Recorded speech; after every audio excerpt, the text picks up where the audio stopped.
ورحمة الله وبركاته. نحمده ونصلي على رسوله الكريم.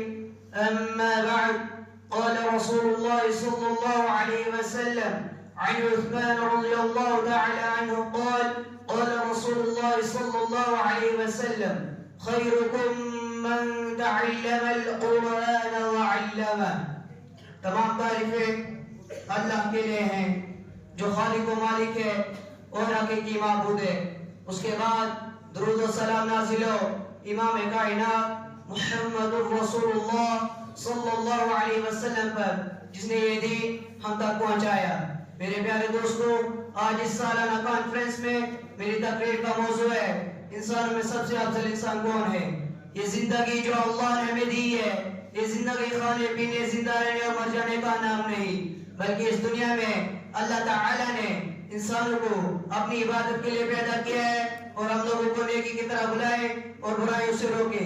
اسی لیے اللہ تعالیٰ قرآن کریم میں سورۃ الفصل آیت نمبر 33 میں فرماتے ہیں، اور اس سے زیادہ اچھی بات کس کی ہو سکتی جو اللہ کی طرح بلائے اور نیکی کرے اور کہے کہ میں مسلمان ہوں. گویا جو شخص لوگوں کو توحید کی طرح بلائے اور رسول اللہ صلی اللہ علیہ وسلم کے طریقے کی طرح بلائے، اور اس کے بعد سے اچھی بات کسی کی بھی نہیں ہو سکتی.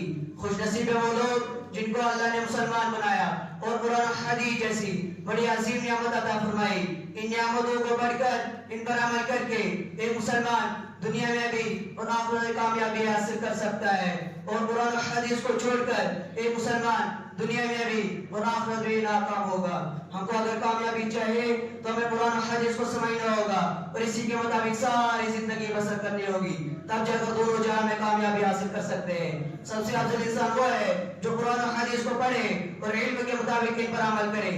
اسی لیے رسول اللہ صلی اللہ علیہ وسلم فرماتے ہیں خیرکم من تعلم القرآن وعلمه. اس کا ترجمہ یہ ہے کہ تم میں سے بہتر وہ ہے جس نے قرآن سیکھا اور سکھایا. مبارک ہو ان قرآن پڑھنے والوں اور پڑھانے والوں کو جس عظیم کتاب کو پڑھتے اور دوسروں کو سکھاتے ہیں اور لوگوں کو نفع پہنچاتے ہیں، کیونکہ لوگوں میں اچھا وہ ہے جو لوگوں کو نفع دے. ان حدیث مبارکہ سے قرآن مجید کی فضیلت واضح ہو جاتی ہے اور اس کو پڑھنے والوں کی عظمت واضح ہو جاتی ہے.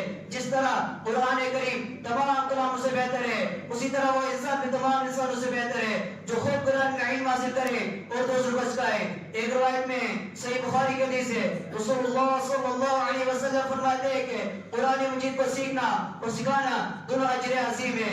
یہ حدیث اس بات کی دلیل ہے کہ تمام نیک کاموں میں افضل ترین نیک کام قرآن مجید کو پڑھنا ہے، کیونکہ جب قرآن مجید کو پڑھنے والا اور پڑھانے والا سب سے بہتر اور سب سے افضل ہے تو اس بات سے معلوم ہوتا ہے کہ قرآن مجید کی تلاوت کرنا اور قرآن کو سمجھنا سب سے افضل عمل ہے. اور جب تک علوم باقی رہیں گے قرآن کی تعلیم سب سے افضل رہے گی. میرے پیارے ساتھیوں، اللہ تعالی نے ہمیں موقع عطا فرمایا کہ ہم دارالفرقان السلفیہ میں قرآن حدیث کی تعلیم و تربیت حاصل کر رہے ہیں. ہم دعا کرتے ہیں کہ اللہ تعالیٰ ہمیں قرآن پڑھنے والوں میں سے بنائے، سمجھنے والوں میں سے بنائے. آمین. السلام علیکم ورحمۃ اللہ وبرکاتہ.